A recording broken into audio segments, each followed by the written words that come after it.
schedule, and we have lots of work, and see you again. Thank you very much, sir. As president of the Fair Corporation, Mr. Moses attends meetings of the corporation's executive committee, the group responsible for making all the top-level decisions. Present at this meeting is Mr. Thomas J. Deegan, Jr., chairman of the executive committee. Mr. Bernard F. Gimbel, chairman of the organization committee for the fair. Mr. Charles F. Prusy, attorney at law for the Fair Corporation. General William E. Potter, executive vice president. Mr. Wallace K. Harrison, chairman of the board of design. In addition to its own meetings, the executive committee meets at other locations, like New York's Metropolitan Club, to preside over the Fair Corporation's board of directors. On the board are some of New York City's most distinguished names in advertising, public relations, radio and television, transportation, publishing, and the arts. Let's see what plans these men have made for the New York World's Fair. The fair will occupy 646 acres.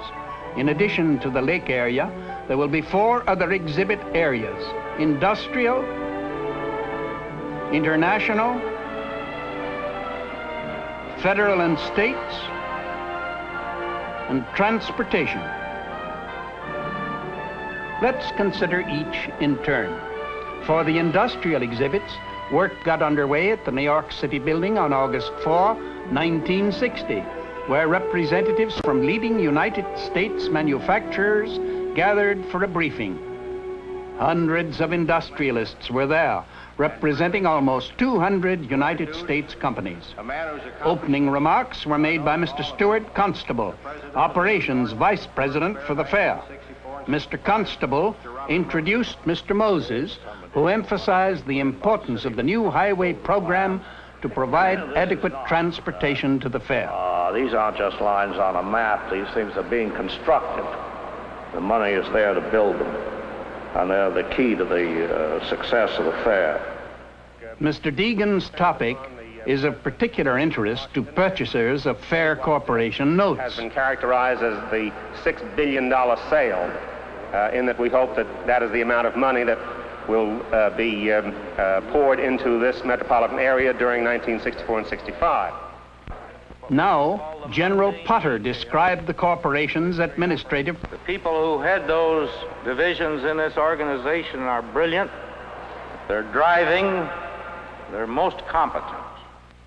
Mr. J. Anthony Pannock, Vice President in charge of industrial, federal, state, and special exhibits, gave basic information. Space will be allocated on the basis of the promptness with which plans for exhibits and requests for space are submitted. Many companies filed for space within a few days after the meeting. Response was quick and enthusiastic. By March 1st of 1961, almost 1/2 of the space in the industrial area had been committed.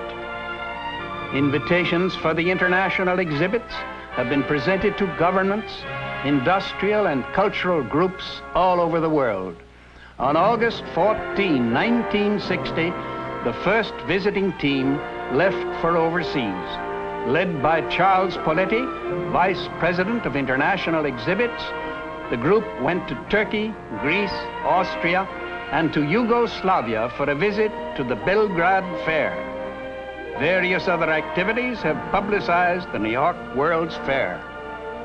In Spain, publicity on television. In Italy, a press conference and an audience with Pope John. A panel discussion in Scandinavia. Receptions in Bolivia, Peru, and Costa Rica. Uruguay, Colombia, and Ecuador. A meeting in Israel with Prime Minister Ben-Gurion. In Russia, with Ambassador Gromyko. In Germany, with the State Secretary, and in Poland, with the Vice Minister. And worldwide participation was urged by the Honorable Adlai E. Stevenson, seen here with Mayor Wagner and Commissioner Richard C. Patterson, Jr., member of the Fair's Executive Committee. By March 1st of 1961, 22 foreign countries had announced participation in the international area. In this area, our own federal and state governments will have their exhibits. Federal participation was assured by President Kennedy on February 1st in a meeting with Mr. Moses and Mr. Deegan at the White House. And 3 ex-presidents of the United States, Herbert Hoover, Harry S. Truman, and Dwight D. Eisenhower, have added their support as honorary chairman of the fair. And Nelson A. Rockefeller, governor of the state of New York, invited all of the states to exhibit and appointed Lieutenant Governor Malcolm Wilson to develop plans for the New York State exhibit. The transportation exhibit section of the fair will be under the supervision of the Port of New York Authority. For this report, let us hear from the chairman of the authority, Mr. Sloan Colt. On 80 acres at Flushing Meadow Park, we are bringing together America's great automobile, airline, maritime, railroad, bus, truck, and aerospace industries.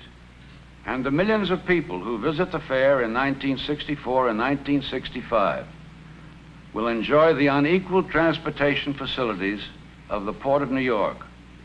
The great new terminal now under construction at LaGuardia Airport, magnificent New York International Airport, Newark Airport, the heliports at 30th Street and the Wall Street area, and the great complex of railroads, highways, and new bus terminals will play an important part in transporting visitors to this great fair. The 3 airports have served 14 million people in a single year. By water, New York City piers handle 1 million ocean-going passengers a year. By railroad, a vast network serves 120 million people annually. From the north, the New York Central and the New Haven. From the south, the Pennsylvania. And in its run from the east, the Long Island Railroad passes directly by the site of the fair. A new station will be built here on the site of the old one to serve the new fair. By rapid transit, the city's subway system carries 4.5 million people in a single day. Of the 3 lines that run to the general area, 1 will serve the fair directly. Subways, airports, buses, ships, and railroads all are of vital importance in transporting visitors to the fair. But of special importance is the great network of roads, the arterial system that will carry millions to the fair from all points.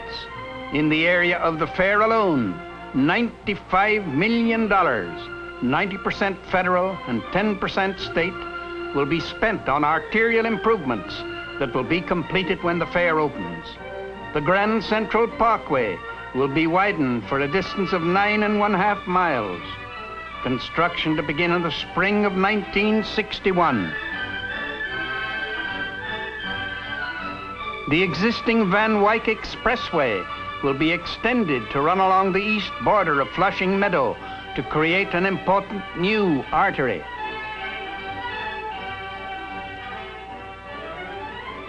The Northern Boulevard will be widened and improved from the Grand Central Parkway to the Flushing River Bridge.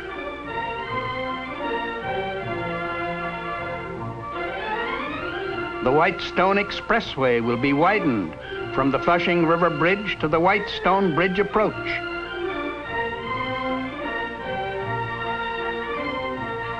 Key planner behind arterial improvements like these is Robert Moses.